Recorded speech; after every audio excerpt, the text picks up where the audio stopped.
ان کا یہ بھی کہنا تھا کہ انسداد دہشت گردی قوانین کے تحت گرفتار بے گناہ کشمیری برسوں سے جیلوں میں سڑ رہے ہیں۔ موصوف صدر نے ان باتوں کا اظہار پیر کے روز اپنے 2 سلسلہ وار ٹویٹس میں کیا۔ انہوں نے اپنے ٹویٹر ہینڈل پر حکومت جموں کشمیر کے جنرل ایڈمنسٹریشن محکمے کا وہ حکمنامہ بھی پوسٹ کیا تھا جس کے تحت معطل D S P Devinder Singh اور دلدار سنگھ ساکن ترال کو نوکری سے برطرف کیا گیا۔ واضح ہے کہ موصوف ڈی ایس پی کو جنوری 2020 میں اس وقت گرفتار کیا گیا تھا جب وہ اپنی گاؤں میں حزب المجاہدین سے وابستہ جنگجوؤں کے ساتھ کہیں جا رہا تھا۔ محبوبہ مفتی نے اپنے ایک ٹویٹ میں کہا، کشمیریوں کو بے گناہ ثابت ہونے تک مجرم سمجھا جاتا ہے۔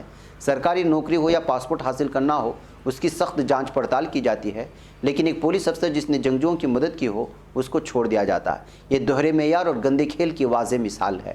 ان کا اپنے ایک اور ٹویٹ میں کہنا تھا، انسداد دہشت گردی قوانین کے تحت گرفتار بے گناہ کشمیری برسوں سے جیلوں میں سڑ رہے ہیں، ان کے لیے ٹرائل ہی بڑی سزا ہے، لیکن حکومت ہند جنگجوؤں کے ساتھ رنگے ہاتھوں پکڑے گئے پولیس افسر کے خلاف جانچ پڑتال بھی نہیں کرنا چاہتی کیونکہ اس نے بعض گھناؤنے واقعے انجام دینے میں حکومت کا ساتھ دیا تھا۔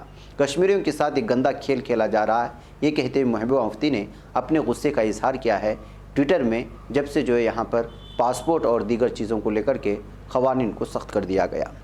ناظرین گرامی، یو پی کے 8 تعلیمی ادارے سمیت ملک کی 24 یونیورسٹیاں فرضی قرار دے جا چکی ہیں، اس لیے آپ لوگ بھی کہیں کسی یونیورسٹی میں داخلے سے پہلے سوچ لیں۔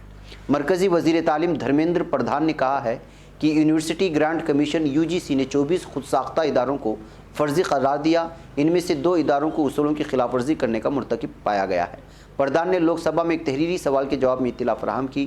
انہوں نے کہا کہ طلباء، والدین، عام شہریوں اور الیکٹرانک پرنٹ میڈیا کے توسط سے موصول ہونے والی شکایتوں کی بنیاد پر UGC نے 24 خود ساختہ اعلیٰ تعلیمی اداروں کو فرضی یونیورسٹی قرار دیا ہے۔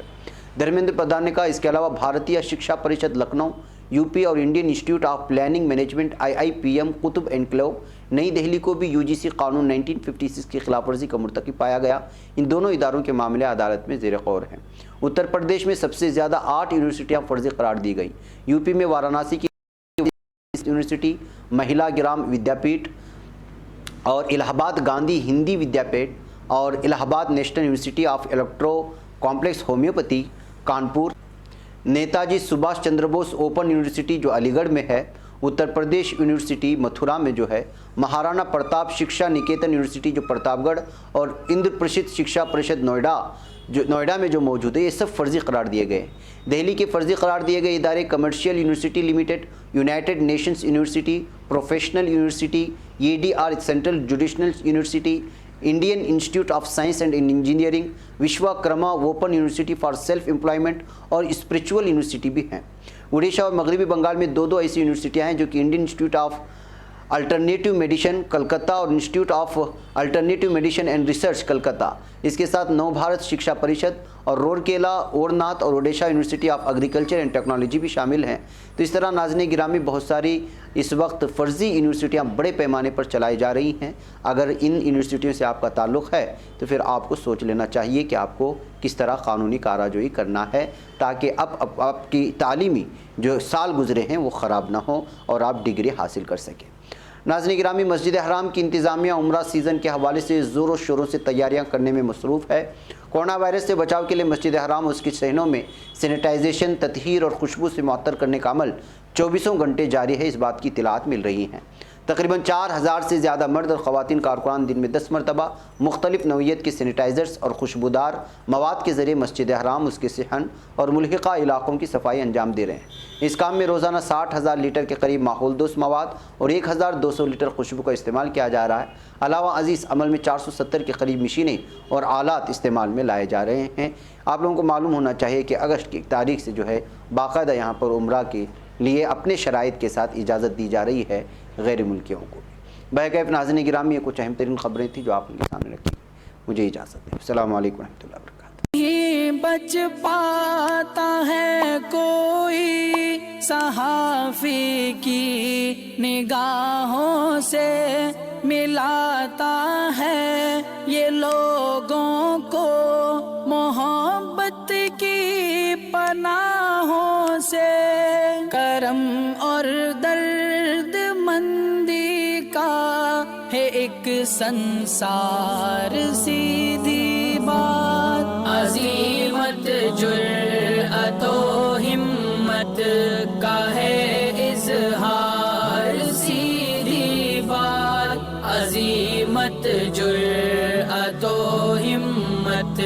کا ہے اظہار سیدھی بات. یہ چینل حق نگر بن کر کچل دیتا ہے فتنوں کو.